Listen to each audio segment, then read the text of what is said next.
सत्ता आमचीच येईल, मला विश्वास आहे. नुकत्याच झालेल्या स्थानिक स्वराज्य संस्थेमध्ये आम्ही सगळीकडे यश मिळवलेलं आहे. भारतीय जनता पार्टीचा देशामध्ये राज्यामध्ये आमचं सरकार आहे. इथे आमची महायुती अत्यंत ताकदीने लढत आहे.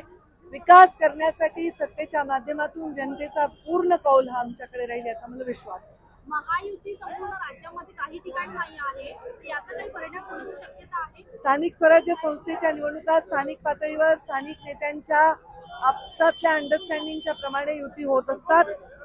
त्यामुळे काही ठिकाणी वेगळा निर्णय असू शकतो, वेगवेगळ्या ठिकाणी वेगवेगळे समीकरण दिसत आहेत.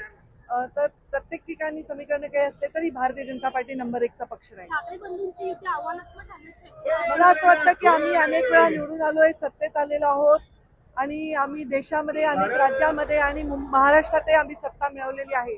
आव्हान आम्हाला नाहीये, आव्हान मला वाटतं आमच्या विरोधात जे लढणार आहेत त्यांच्यासाठी. हिंदू आणि मराठी महापौराला वाद सुरू आहे, तुम्हाला काय वाटतं राजकारणामध्ये हिंदू आणायला पाहिजेत का?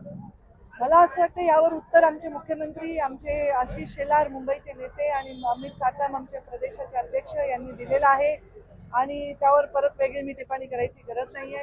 मला एवढंच वाटतं की विकासाकडे मुंबईला आणि मुंबईच्या या उपनगरांना सगळ्या वेगवेगळ्या महानगरपालिकांना मिळणारं सत्ता स्थापन झाली पाहिजे आणि लोकांचा विश्वास आमच्यावर आहे.